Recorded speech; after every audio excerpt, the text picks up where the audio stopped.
Ini luar biasa. Jadi sekarang akan menyampaikan, sekarang ini kita semua sudah pada tahapan it's now or never. Ya. Tomorrow will be too late. Akankah kita biarkan plotting rezim sekarang ini akan memaksa masuknya pasal supaya bisa dipilih ketiga kalinya itu. Tapi bagaimana kita bahwa rezim itu sesungguhnya sedang mengarah kepada penguburan demokrasi kita. Assalamualaikum warahmatullahi wabarakatuh.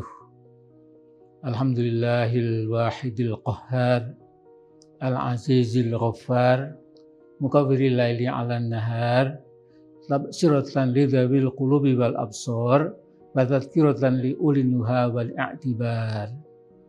Asyhadu an la ilaha illallah wahdahu la syarikalah, yaqulul haq wa huwa yahdis sabil. Wa asyhadu anna sayyidana wa nabiyyana wa qaidana wa muallimana wa habibana Muhammadar Rasulullah ballagha risalah wa adal amanah wa nasahal ummah wa kasyafal hummah wa jahada fillahi haqqa jihadi. Allahumma sholli ala sayyidil anbiya'il mursalin wa ala alihi wa sahbihi ajma'in, amma ba'd. Saudaraku yang dimuliakan Allah, yang saya hormati, bulan September 2020, sekitar 6 bulan lalu, saya meluncurkan risalah kecil berjudul Risalah Kebangsaan, Pilihan buat Pak Jokowi, mundur atau terus. Nah, risalah ini pendek, 94 halaman. Kalau dibaca secara cermat, paling lama perlu waktu 1 jam saja. Nah, saya makin yakin apa yang saya telah tulis itu, ya, dan ternyata yang saya bedah itu membuktikan makin lama makin benar apa yang saya khawatirkan, apa yang jadi concern atau keprihatinan saya. Nah, yang mendorong saya menulis risalah kebangsaan itu adalah saya ingin perbaikan buat bangsa negara kita yang kita cintai. Saya ingin betul-betul penyegaran, ya, bukan pembusukan. Ya. Pendek kata, kita bersama-sama mencari masa depan yang lebih bagus buat seluruh anak bangsa. Sejak kita memproklamasikan kemerdekaan kita pada 17 Agustus 1945, demokrasi yang kita ingin tegakkan ternyata dari waktu ke waktu itu bukan menguat, tapi malah merosot, makin buruk. Itu bahkan sekarang ini mungkin sudah tidak lagi kita bisa bicara demokrasi dengan bangga, ya, tapi kita sadar bahwa demokrasi kita telah menjadi oligarki, ya, yang tidak lagi menguntungkan buat kebanyakan orang, tapi hanya menguntungkan sedikit kelompok elit yang ini betul-betul membuat kita semuanya prihatin. Jadi demokrasi itu pernah parlementer, ya. Kemudian Bung Karno tahun 1909 melakukan dekret presiden menjadi demokrasi terpimpin, guided democracy. Ya. Kemudian Bung Karno turun, lantas Pak Harto naik, maka Pak Harto memperkenalkan demokrasi Pancasila, demokrasi tanpa oposisi, demokrasi partai tunggal yang bukan tunggal, tapi partai yang memborong kekuasaan. Ya. Nah, kemudian setelah Pak Harto lengser, ya, itu muncul Pak Habibie sebentar, ya, mencoba demokrasi yang lebih bagus lagi. Nah, lantas diteruskan oleh Gus Dur, ya, oleh Mbak Megawati, oleh Pak Yudhoyono sampai 10 tahun, dan sekarang oleh Pak Jokowi. Oligarki Indonesia sekarang ini terlalu jelas kelompok mana yang memegang kekuasaan sesungguhnya.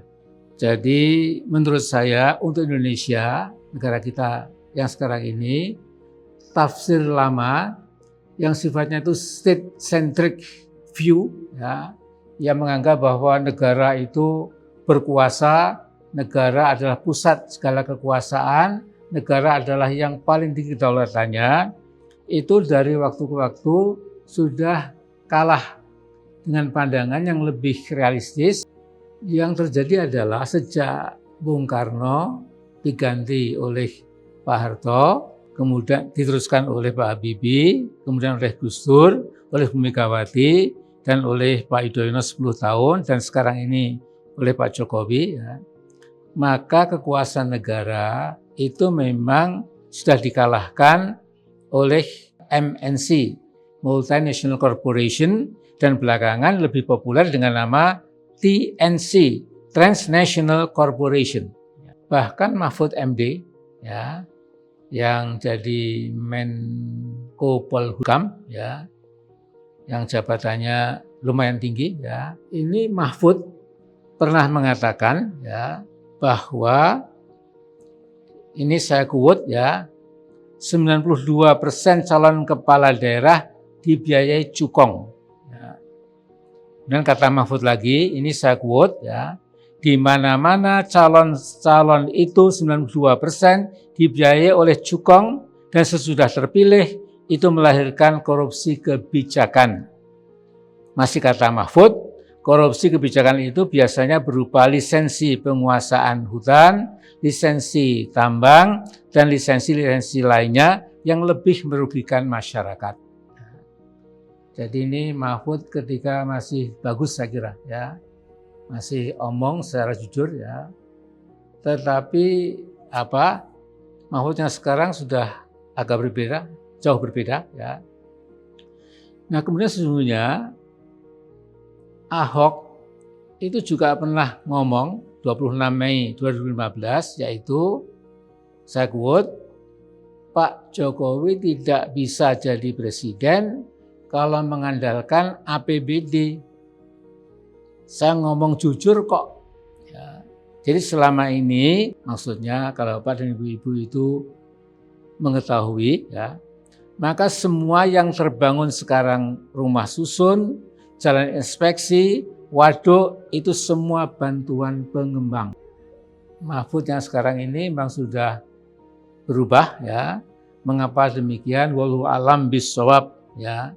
Jadi sekarang menjadi the wrong man for the wrong job, ya. Ya, ini kritik saya. Ya. Bahkan saudara sekalian, ya, saya pernah mengatakan bahwa Republik Indonesia hakikatnya sudah menjadi, maaf ini, Republik Mafia Indonesia. Ya. Hampir segala bidang kehidupan bangsa sudah dicengkeram oleh mafioso itu. Ya. Ada mafia beras, mafia daging, mafia gula, mafia pupuk, mafia terigu, mafia cabai, mafia bawang, mafia minyak, mafia obat-obatan, mafia gas, mafia pajak, bahkan mafia olahraga, mengatur skor. Nah, yang paling berat dan berbahaya adalah mafia hukum. Karena itulah Pak SBY, saudara sekalian, pernah mencoba memberantas mafia hukum dengan diterbitkannya Kepres nomor 37 tahun 2009 tentang Satgas Pemberantasan Mafia Hukum. Nah, Satgas Harapan Rakyat itu bekerjasama dengan MA, ya, Mahkamah Agung, dengan MK, Mahkamah Konstitusi, dengan BPK, dengan KY, dengan Komisi Ombudsman, dengan Polri, dengan Kejagung, dengan KPK, dengan Komisi Kepolisian Nasional, dengan Lembaga Perlindungan Saksi dan Korban, dan PPATK. Jadi kalau anak muda sekarang mungkin berkomentar, wah, top banget. Ya. Begitu bersinar waktu itu. Ya. Satgas itu luar biasa, menjadi harapan kita semua. Ya. Tetapi 2 tahun kemudian, yaitu innalillah, ya, Satgas yang awalnya mencorong bersinar itu dinyatakan bubar, tidak perlu diteruskan. Nah, karena itu, saudara sekalian, ya, mungkin pertanyaan kita, mengapa dibubarkan? Tapi buat Satgas sendiri mungkin jawabannya, ya mengapa tidak? Jadi kita tanya why? Jawabannya why not? Jadi merasa nggak bersalah sama sekali, ya. Tetapi tentu para bandit yang dikatakan Mahfud cukong itu, ya, juga saya kira para bandit mafia, taipan, cukong, itu dengan bubarnya Satgas tadi itu tentu merasa yang gembira, merasa bahagia. Mengapa? karena ternyata kekuatan MTC ya, mafia Taipan Cukong itu lebih besar dan lebih menentukan daripada kekuasaan negara. Di zaman Jokowi, keperkasaan MTC itu makin tak terbendung karena keakraban Jakarta-Beijing yang semakin kuat dan kokoh. Seorang pengamat berpendapat di bidang pangan misalnya, para bandit MTC itu terbagi menjadi kelompok samurai dan kelompok naga. Oleh para bandit itu, kata si pengamat, pemerintah kita dijadikan semacam cecunguk saja. Ini memang tajam sekali. Ya. Pemerintah tidak berdaya karena MTC itu mempraktekkan permainan kartel. Saya ingin menyampaikan juga, ya, ini pendapat saya, ya, jangan Pak Jokowi, ya, itu korupsi semakin menggurita, ya, karena memang para pengelola kekuasaan itu menjalankan abuse of power, misuse of power. Ya. Jadi mereka nampak sekali, ya, misalnya membiarkan perampokan, penjarahan, kita punya sumber daya alam, ya, yang digotong ke luar negeri, ya, oleh asing dan asing semena-mena, ya siang, ya malam, ya pagi, ya. Dan yang lebih parah lagi adalah karena hal-hal ini telah menimbulkan kemelaratan nasional, ya. Namun pada zaman Pak Jokowi ini, ya, kita melihat pasti kalau dibedah dengan angka-angka itu makin buruk. Jadi saya harus bicara apa sebenarnya, saudara-saudaraku, ya. Karena kalau kita lihat, ya, misalnya yang paling berat kita melihat kasat mata itu adalah kehancuran lingkungan hidup. Jadi seluruh pertambangan minyak, emas, perak, dan pertambangan mineral, serta pembalakan liar hutan di Indonesia, semua itu menjadikan Indonesia juara internasional, memegang piala juara dunia, yaitu dalam hal ekosida atau pembunuhan sistematik, masif, ya, kolosal, ya, terhadap lingkungan hidup Indonesia. Di samping itu, ya, saya melihat pada zaman Pak Jokowi ini, bangsa kita seperti terbelah. Jadi saya tidak tahu ini ada kesengajaan apa tidak, ya. Tapi sepertinya memang ada bagian anak bangsa yang dimanjakan, ya. Tapi ada bagian anak bangsa lain yang hampir sama jumlahnya, itu seperti disudutkan, ya, seperti dibiarkan hidup di dalam ketidaktentuan, katakanlah. Mereka semakin melarat barangkali, ya, tidak bisa bergerak seperti separuh bangsa yang lain, ya. Ini saya kira juga satu hal yang mungkin menjadi achievement negatif, ya, prestasi negatif dari Pak Jokowi itu. Jadi saya pernah mengatakan juga Pak Jokowi ini agak aneh, ya. Jadi mendasarkan kekuasaannya supaya lebih langgeng, ya, itu pada saya kira 4P. Jadi pada kekuatan senjata atau bullet, ya, bullet itu peluru, ya, untuk nakut-nakuti rakyat, ya, akan membuat pam swakarsa gaya baru, ya, dan akan membuat kekuatan cadangan, ya, seperti nanti dipraktekkan dalam TNI, ada pangkat, ada ini, itu sebagainya, ya. Kemudian juga kita melihat pada zaman Pak Jokowi ini, ya, itu misalnya nasib Papua Barat dan Papua itu semakin tidak menentu, ya. Saya akan mengulangi lagi, ya, tapi ini saya bedah khusus, ya, dalam buku Risalah Kebangsaan itu. Kemudian yang kedua, ya, itu Pak Jokowi mendasarkan kekuatannya itu pada, ini istilahnya mungkin maaf, pada perbanditan atau banditry, ya. Jadi banditry ini sebuah perbanditan yang sangat kuat, yang dibiarkan oleh negara, yang menggasak kekayaan kita di lautan, di daratan, di sungai-sungai, di danau-danau. Beda kata, teritori kita ini itu menjadi lahan perbanditan tadi. Kemudian juga sayang sekali ya, itu namanya terlalu mengunggulkan buzzers. Buzzers ini adalah sekelompok orang ya yang menjual dirinya secara murah untuk membengkokkan yang lurus ya, untuk meluruskan yang bengkok katakanlah. Dan ini manusia-manusia tanpa integritas. Nah, kemudian juga yang keempat, barangkali yang keempat itu adalah big lie ya. Jadi kebohongan besar. Ya memang rezim barangkali mengatakan tidak pernah mengatakan big lie itu ya, tetapi tentu rakyat mencatat bagaimana tentang misalnya mobil STM yang akan jadi mobil nasional yang akan bersaing dengan mobil-mobil produk luar negeri ya, atau juga ekonomi meroket tapi kemudian malah nyungsep, atau sejumlah janji yang memang akhirnya tidak dapat ditepati dan lain-lain. Nah ini sudah sekalian, itu memang tidak boleh diteruskan. Karena saya khawatir ya, sooner rather than later ya, maka selubung yang nampak bagus dari luar akhirnya akan terbuka, akan terkuak, dan ini akan membuat rakyat kaget, bahkan mungkin juga menimbulkan arus yang mula-mula tadinya mendukung itu bisa-bisa menjadi antipati.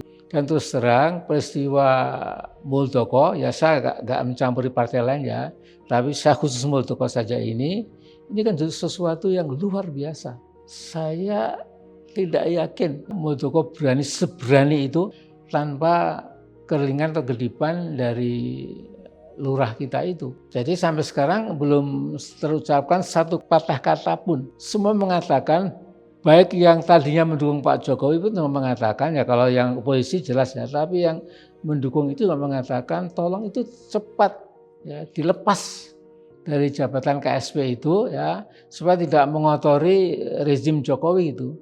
Tetapi saya kira kalau seseorang dengan asisten sudah sangat dekat itu sudah saling menutup, saling dukung gitu ya, sehingga kalau satu jatuh temannya juga akan jatuh. Jadi ini memang dilema politik dan moral yang luar biasa. Saudara sekalian, saya juga kaget ya ketika misalnya rezim Jokowi ini punya semacam kemauan ya lewat ya berbagai dalih bahwa Pancasila itu sudah tidak lagi tepat untuk jadi dasar negara kita, menjadi filosofi segronslah ya, atau Weltanschauung ya, pandangan hidup bangsa kita ya. Dan kemudian digiring supaya nanti itu dihilangkan, baik gotong royong saja, dan kita semua sudah tahu. Nah kemudian yang lebih penting lagi, tolong dengarkan saudara sekalian, yang paling berbahaya adalah bahwa ada usaha yang betul-betul luar biasa senario dan backup politik serta keuangannya itu supaya nanti presiden kita Pak Jokowi itu bisa mencengkeram semua lembaga tinggi negara, terutama DPR, MPR dan DPD, tapi juga lembaga tinggi negara yang lain ya. Kemudian bahkan bisa melibatkan TNI dan Polri untuk diajak main politik sesuai dengan selera rezim. Dan saudara sekalian, tentu hal ini sangat berbahaya. Jadi sekarang sudah ada semacam publik opini ya, yang mula-mula samar-samar, tapi sekarang makin jelas ke arah mana rezim Jokowi ini untuk melihat masa depannya. Jadi mereka akan mengambil langkah pertama, meminta sidang istimewa MPR, ya mungkin 1-2 pasal yang katanya perlu diperbaiki, yang mana saya juga tidak tahu. Tapi kemudian nanti akan ditawarkan pasal baru yang kemudian memberikan hak bahwa presiden itu bisa dipilih 3 kali. Nah kalau ini betul-betul keinginan mereka, maka saya kira kita sudah segera bisa mengatakan ya innalillahi wa inna ilaihi raji'un ya. Innalillahi ya kita memang akan meninggal dan akan kembali kepada Allah. Ini luar biasa. Jadi sekarang akan menyampaikan, sekarang ini kita semua sudah pada tahapan it's now or never ya. Tomorrow will be too late ya. kebetulan 23 tahun yang lalu, ya persisnya, ya, itu Tempo pernah menerbitkan secara berkala, ya, itu Tempo online. Ya. Kebetulan saya punya, sudah lama ini, ya. Jadi Tempo interaktif, ya, ini sebenarnya enak diklik dan perlu. Kalau yang cetak kan enak dibaca dan perlu, ya. Terus sekalian, ini berisi semua tokoh, ya. Kalau ekonominya ada Pak Faisal Basri, ada Pak Khatib Basri, ada Pak Kwek Kian-gi, gitu. Politisinya juga saya kira dari berbagai kalangan, ya. Nah kemudian, ya, Tempo ini memberikan volume ke-6, ya, itu antara Desember 97 sampai Februari 98, itu gambarnya kebetulan gambar saya, ya. Judulnya itu ini, Sekarang atau Tidak, ya. Jadi it's now or never. Nah di dalam Tempo online ini, ya, itu saya diwawancara oleh Tempo pada waktu itu, ya, 23 tahun yang lalu, ya. Melihat situasi sekarang, apakah Anda melihat kemungkinan suksesi itu, ya. Jadi saya ditanya oleh wartawan Tempo, ya.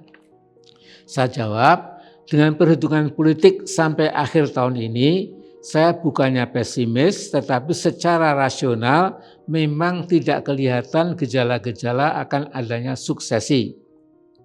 Karena para politisi kita, baik dari Golkar atau parpol lain, ya, dulu tapi ini yang sekarang mungkin lebih bagus walau alam, ya, dulu, ya, dari Golkar dan lain, bukan Golkar saja, yang lain-lain, merupakan politisi amatiran, itu kata saya waktu itu, ya. Nah kemudian ditanya lagi, bukankah kalau itu tidak terjadi, kita akan semakin jatuh dalam menghadapi berbagai krisis nanti, melihat tekanan IMF untuk sebuah reformasi sebagai imbalan bantuan mereka? Dan saya jawab, sudah beberapa kali saya katakan bahwa suksesi bulan Maret itu nanti, ya, kejadiannya Mei, ya, saya bilang minimal Maret tapi kemudian meleset 2 bulan, ya. Itu adalah it's now or never. Jadi sekarang atau tidak sama sekali. Sekalian saya bilang, kalau kita kehilangan kesempatan emas untuk suksesi, yang terjadi adalah pengerasan status quo. Kemudian situasi akan lebih membatu lagi. Dan krisis-krisis ini akan terus berkelanjutan. Saya tidak berani mendahului takdir Allah, tapi rasanya dengan kepemimpinan nasional yang ada ini, kalau diawetkan sampai 2003, jelas akan memperparah situasi. Menurut saya inilah keganjilan luar biasa. Sudah demikian parah krisis di berbagai bidang, namun para politisi kita sudah buta dan tuli mata hati mereka waktu itu, ya. Saya sebagai rakyat biasa mengatakan bahwa secara sederhana, kalau status quo itu tetap diteruskan, jelas akan semakin luas borok-borok sosial, ekonomi, dan politik kita. Kecuali ada mukjizat dari langit, kemudian Pak Harto berubah orientasi dan melakukan pendekatan yang lebih demokratis dan berwawasan jauh, dan menanggulangi nepotisme, kolusi, korupsi, dan segala macam. Tapi saya kira itu impian belaka, ya. Jadi l'histoire se répète, history repeats itself sepertinya, ya. Jadi ini tidak boleh diulangi, ya. Justru kita nggak boleh mengulangi, ya. Karena kalau kita berikan rezim ini kedaulatan yang tidak bisa dikritik lagi, oposisi dibasmi, nggak ada lagi demokrasi, ya. Jadi kita betul-betul akan mengalami, ya, kehancuran politik kita, ya. bahkan juga perpecahan bangsa yang lebih berat lagi gitu. Jadi ini saya kira yang saya katakan ya sekarang atau tidak. Saya meminta saudara-saudara sekalian, para anggota DPR, MPR, DPD, lembaga-lembaga tinggi negara yang lain, akankah kita biarkan plotting rezim sekarang ini akan memaksa masuknya pasal supaya bisa dipilih ketiga kalinya itu. Ya, ini dugaan saya bisa keliru, kalau keliru saya minta maaf. Atau kemudian kita akan menekan bukan people power dalam turun ke jalan, ya itu sudah kuno. Tapi bagaimana kita itu bisa menunjukkan dengan dengan posisi yang betul-betul solid bahwa rezim itu sesungguhnya sedang mengarah kepada penguburan demokrasi kita. Jadi demokrasi sedang akan dikubur ya kalau rencana rezim yang saya curiga itu berjalan. Dan kemudian kalau saya melihat bahwa seorang Taipan digotong-gotong pakai baju mungkin Densus atau Brimob ya, atau juga kemudian ada seorang penting di sekarang ini, Pak Muldoko lah ya, itu berfoto di tengah-tengah Taipan dan Cukong itu ya. Dan kemudian sesungguhnya juga ketika orang-orang mengatakan kok berani-beraninya Muldoko yang kira-kira tidak mungkin menang ya, tapi kok begitu beraninya, siapa yang mengongkosi gitu? Ya kira-kira siapa lagi? Terus sekalian, jadi ini is now or never itu maksud saya bukan hari ini atau bulan depan ya. Masih ada waktu ya, bagaimana kita tekan Pak Jokowi misalnya saja jangan sampai terjadi yang direncanakan bahwa Pileg tingkat 2 tingkat 1 sampai RI ya, ditambah Pilpres, ditambah Pilkada sekian ratus kabupaten dan kota itu disatukan dalam tempo yang sama. Ini kan bunuh diri demokrasi. Jadi sekalian, ini it's not or never itu betul-betul harus kita tolong diperhatikan. Saudara sekalian, kalau nanti sudah selesai ya, kemudian maunya rezim ini menjadi kenyataan ya, hubungan dengan Beijing juga makin kuat ya. Lebensraum Cina juga jadi kenyataan ya. Kemudian mau kemana kita larinya? Saudara sekalian, ini kekhawatiran saya tolong diperhatikan. Saudara sekalian, ini saya sudah 77 tahun besok April ini ya. Saya sudah tua saya ya. Jadi saya nggak ada ingin jadi tidak ingin jadi apa-apa ya. Kecuali ingin sebelum I close my eyes for good ya, before I pass away, before I die ya. Saya ingin melihat negeri ini itu makin bagus jangan makin rusak. Karena negara yang hilang itu sudah terjadi di berbagai tempat. Uni Soviet itu negara yang luar biasa, sudah tidak kenangan sejarah. Yugoslavia dengan Joseph Tito itu temannya Bung Karno dan Nehru, itu sudah tidak ada lagi. Yugoslavia itu sudah masa lalu. Apa kita mau Indonesia menjadi kenangan masa lalu pada beratan mendatang? Kan tidak sama sekali. Jadi ini harus dirawat betul-betul saudara-saudara sekalian. Ini it's not or never. Saya bisa bicara lebih banyak lagi, tapi nanti Anda bosan ya. Tinggal baca saja. Risalah saya itu mundur atau terus, kalau terus apa syaratnya. Kemudian selalu masih ada harapan. Pak Jokowi, kalau Anda memang mau menunjukkan legacy warisan yang bagus, tolong cepat putar haluan. Mandiri ya. Jangan tergantung pada Cukong, pada Taipan seperti kata Mahfud itu ya. Jangan ya. Tapi kita ini negeri yang besar, penduduknya besar, kekayaan alam juga luar biasa kayanya. Jadi kalau kita berdiri di atas diri sendiri ya pelan-pelan ya, itu insya Allah kita bisa jadi negara besar seperti yang kita impikan itu. Ya seperti sekarang inilah ya, saya tidak ingin menggunjing lagi ya, karena sudah di depan mata kita sudah terlalu jelas gitu. Jadi mudah-mudahan yang saya sampaikan ini bisa diterima dengan baik. Ini betul-betul, bayangkan kalau Partai Komunisme bangkit lagi ya dengan dukungan RRC ya, kira-kira nanti ada sejarah berulang ya. Ya di Uighur itu bagaimana dahsyatnya ya kebiadaban ya Beijing kepada rakyatnya sendiri ya hanya karena berbeda suku ya, berbeda agama. Nah, saya kira ini saja saya sampaikan, tolong Bapak-bapak DPR, ini nasib MPR, DPD, nasib bangsa besar ini tergantung pada Anda. Kalau Anda hanya yes saja hanya karena sedikit keduniaan, itu untuk apa?